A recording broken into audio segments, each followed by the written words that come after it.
So I have Jill Reid from Outside In-House Legal joining me today for Business Spotlight. Welcome, Jill. Thanks for joining me. Thank you, Brenda. I'm delighted to be here. Thanks for the opportunity. Oh, really pleased to be able to speak to you. So let's start with tell me what you do. What does Outside In-House Legal do? Outside In-House Legal is a company that I established 5 years ago, just over 5 years ago. It was based on my experiences working in-house for oil and gas companies for about 30 years. And the idea behind it was to bring that experience of working as an in-house lawyer to my clients. So at the time, and I suppose the strapline is, it's solutions-based, cost-effective legal support for oil and gas companies as it was then, although we're now looking more to broaden it to energy companies. Okay, so what have been the business changes that you've seen over the 5 years that you've been operating? Well, personally, the type of support that I was being asked for initially was to parachute into the teams and almost like secondment type work, where I worked as part of the team, being part of an in-house lawyer exclusively for that client. More recently, it's been more focused on mergers and acquisitions, where I've been asked to provide support mainly for oil and gas companies that want to buy assets, sometimes corporate acquisitions. And my skills and familiarity with all of the oil and gas joint venture agreements means that I can carry out the due diligence and prepare the risk reports very efficiently and quickly, because I'm so familiar with working with them. I suppose that the big difference that I alluded to earlier, but the change from oil and gas to energy, as now we're in renewables. I've found a really interesting change to my business in that I can apply a lot of the experience that I have with fossil fuels to renewables, and particularly I'm looking at the decommissioning of wind farms. That's something that I worked with the decommissioner platforms quite extensively, and now I'm looking at how it applies to wind farms. And recently, I've been working with farmers on biomass energy, biofuels. Fantastic. So quite a change then. But I would expect that there will be many that have come from the oil and gas sector that are using their skills and expertise and resources in the new energy sector. Yes, I think we've got a lot of transferable skills, and hopefully we'll be encouraged to use them extensively as we work towards our net zero goal for 2050. I think we're all part of the transition and happy to be part of the transition. We recognise that it has to be done, but we also recognise that fossil fuels and oil and gas is a big part of that transition, and we have to maintain it until we're fully green, I suppose. Yeah, it's not something we can switch off just like that, is it? It's not, despite what people might want to happen. Unfortunately, it's not as easy yet. It's not a magic wand that we can wave and we're transformed overnight. So what about the future then? What are your aspirations for the next 5 years at Outside In-House Legal? Well, I'm quite keen to continue to work in the oil and gas field. What I found, and what I think part of my biggest learning has been in the last 5 years, is rather than being instructed by my clients, I actually enjoy listening to what their business is, what they want to do, what they want to achieve, and then working alongside them to achieve their goals. So I think that's a distinction that I've worked out is the best way to support clients going forward. So I'll continue to do that, both in the oil and gas sector and in the renewables, if the opportunity arises going forward. It sounds like that's one of the learnings that you've had while you've been going through. What have been your biggest learnings while you've been in business for the last 5 years? I think my biggest learning has been not to assume anything, not to assume that something that is so obvious to me is obvious to my clients or my potential clients. Sometimes it's important to listen to what they want and lead them and perhaps suggest ways in which they can resolve their problems, rather than just assume that if I provide information, they'll be able to get there. I enjoy collaborating and working together with them. Good. So what have been have you had any recommendations to people watching this? Any recommended tools or strategies that you've used in your business that would help others? I think to anyone starting off in their business, I think that's the first one. Don't assume anything. I think you have, and don't be afraid.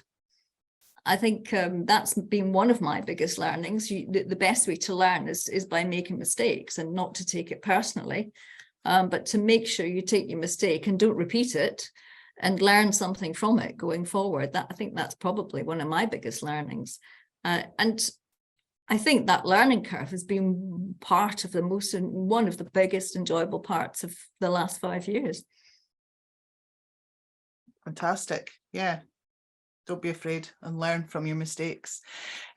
Is this what you always wanted to do, Jill? I think I would be reluctant to leave the oil and gas sector. I think if you'd asked me at school, do you want to be an oil and gas lawyer? I don't think I'd have said yes.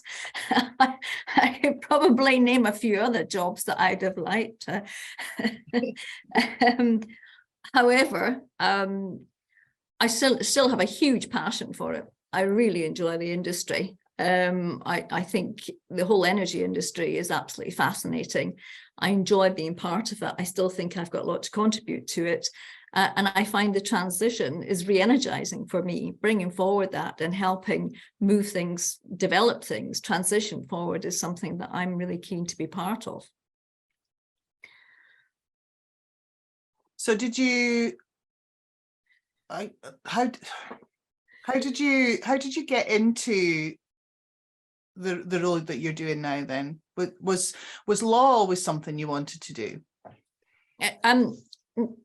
Not at my school. If you were good at English, you went to do law, and that was and you took it from there.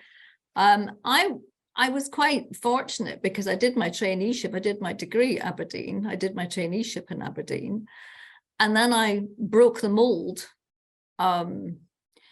when I went to America for a year. Mm-hmm. And when I came back after a year, it was just at the time the oil and gas industry was taking hold in Aberdeen. Certainly all the operations were in Aberdeen, but at that time, all of the support services were based in London, particularly the legal function was based in London. And it was perceived to some extent that moving in-house wasn't being a real lawyer. It was considered to be unprofessional.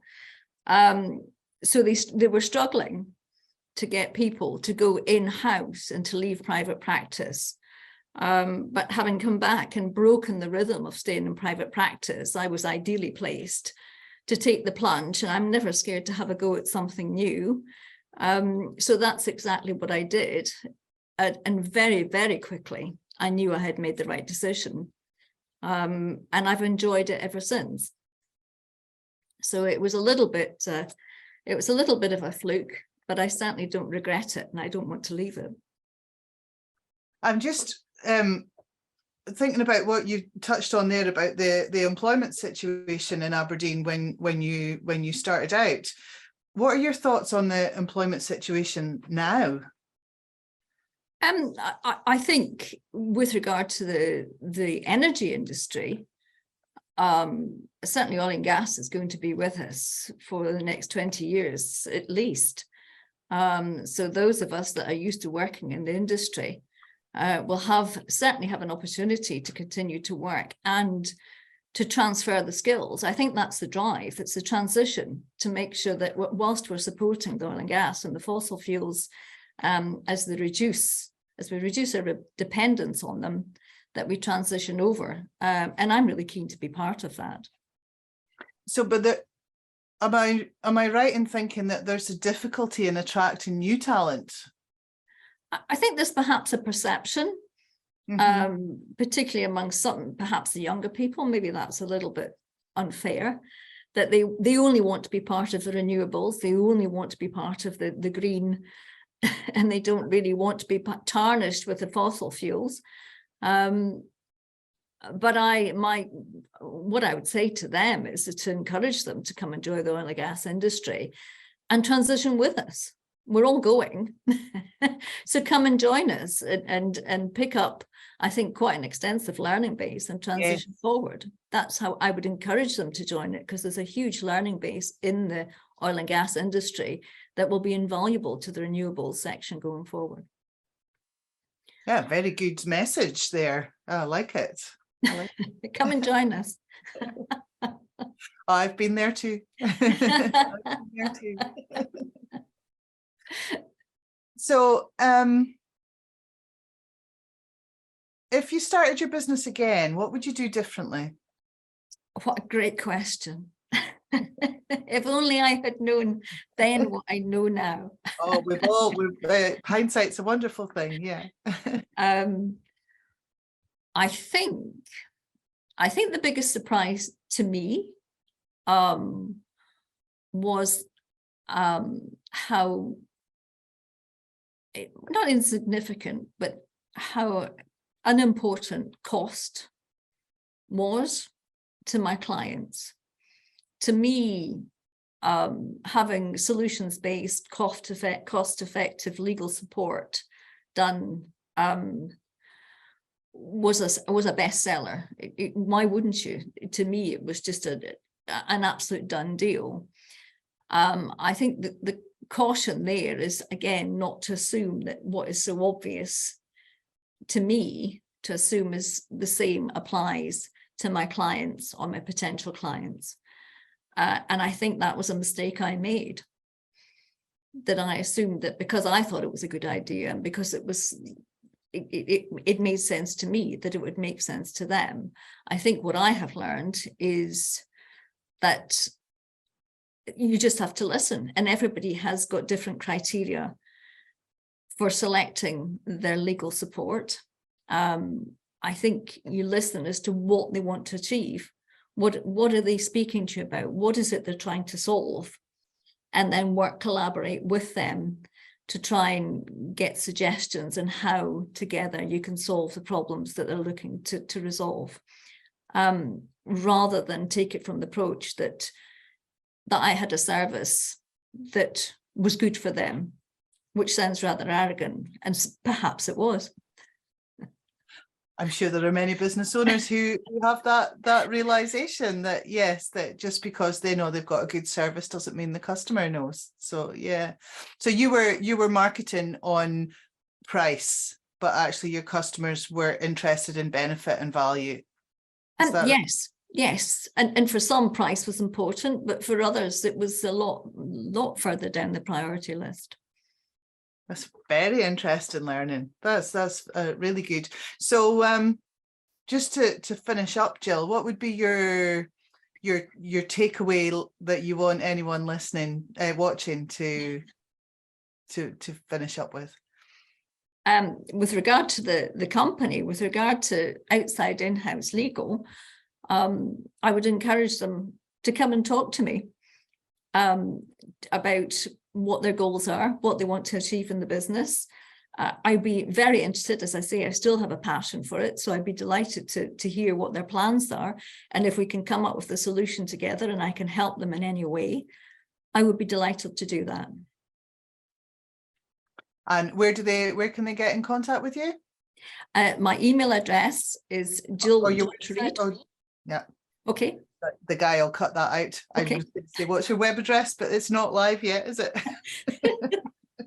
No, hurry up. Okay, Watch well, this space, coming soon. I'll start that part again. So you can find Jill outside In-House Legal with lots of information and advice and a listening ear for anyone who wants to talk about their legal challenges in the oil and gas and the transition to green energy as well. So thank you so much for being on the Business Spotlight, Jill. Well, thank you very much for the invitation, Brenda. I thoroughly enjoyed it. Thank you.